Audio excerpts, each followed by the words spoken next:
here I am at the People First Cafe at the ARC building at the corner of Dudley and 20th Street. And I wanted to take a moment and thank everybody who has supported the ARC and the People First Cafe and Birth to Three and the ARC thrift shops and all the great programs that we have going on here.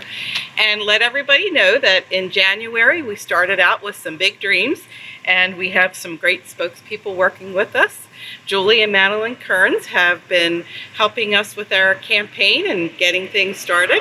And our goals working with them have been to get our building repaired and painted so it looks pretty for the community and our bones stay strong, to get an elevator installed because accessibility is very important to us here, and we want people to have access to our building, our complete building, and not just the downstairs part of the building.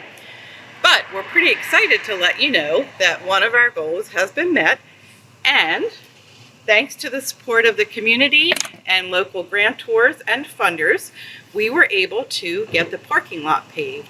And specifically, the city of Parkersburg provided funding for us to get this done.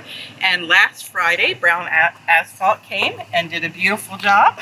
And now our parking lot is redone. It's smoother, it's easier to get around, and we're so grateful for everyone for your support. Thank you.